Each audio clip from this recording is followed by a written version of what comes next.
అందరికీ నమస్కారం. సీఎం రేవంత్‌కి బిగ్ షాక్. టాప్ ఎమ్మెల్యే రాజీనామా. ఈ విషయాలను తెలుసుకుంది వీడియో మీరు కంప్లీట్‌గా చూడండి. అప్పుడే మీకు కంప్లీట్ ఇన్ఫర్మేషన్ ఏంటో అర్థమవుతుంది. అదేవిధంగా చాలామంది వీడియో చూస్తున్నారు గానీ, సబ్స్క్రైబ్ చేసుకోవడం మాత్రం మర్చిపోతున్నారు. దయచేసి సబ్స్క్రైబ్ చేసుకోండి. సబ్స్క్రైబ్ చేసుకోవడం వల్ల నేను చేసే ప్రతి ఒక్క అప్డేట్ మీరు ముందుగానే పొందగలుగుతారు. అదేవిధంగా చాలామంది లైక్ చేయడం మర్చిపోతున్నారు. దయచేసి లైక్ చేయండి. లైక్ చేయడం వల్ల ఈ ఇన్ఫర్మేషన్ అనేది మనం చాలా మందికి రీచ్ చేసిన వాళ్ళం అవుతాం. ఇంకా లేట్ చేయకుండా వీడియోలోకెళ్ళిపోదాం. ఫ్రెండ్స్, దానం నాగేందర్ విషయంలో కాంగ్రెస్ పార్టీ సంచలన నిర్ణయం తీసుకుంది.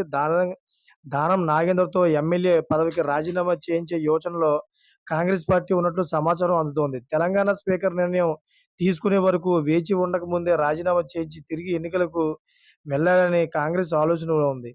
అయితే 2004లో ఇలానే రాజీనామా చేసి ఎన్నికలకు వెళ్లి ఓడిపోయారు దానం నాగేందర్. కానీ అందుకే రాజీనామాకు దానం నాగేందర్ సముఖత చూపలేదు. ఇదిలా ఉండగా దానం నాగేందర్, తెల్లం వెంకట్రావు, కడియం శ్రీహరి పైన ఇటీవల హైకోర్టు సీరియస్ అయింది. నెల రోజుల్లోగా దానం నాగేందర్, తెల్ల వెంకట్రావు, కడియం శ్రీహరి పైన ఏదో ఒక నిర్ణయం తీసుకోవాలని తెలంగాణ స్పీకర్ గడ్డం ప్రసాద్‌కు ఆదేశాలు ఇచ్చింది కోర్టు. అయితే ఈ విషయం మీద అయితే సీఎం రేవంత్ రెడ్డి చాలా నిర్లక్ష్యంగా ఉన్నారని, దాని మీద మళ్ళీ హైకోర్టు మళ్ళీ సీరియస్ అయ్యే అవకాశాలు ఉన్నాయని చెప్పి చాలామంది అయితే అవుతా ఉన్నారు. ఒక పక్కన టీఆర్ఎస్, బీఆర్ఎస్‌గా మారిన తర్వాత వాళ్ళ మీద దాడులు కూడా ఎక్కువైపోవడం వల్ల సీఎం రేవంత్ రెడ్డి మీద కూడా తెలంగాణలో వ్యతిరేకత అయితే చాలా ఎక్కువైపోయింది.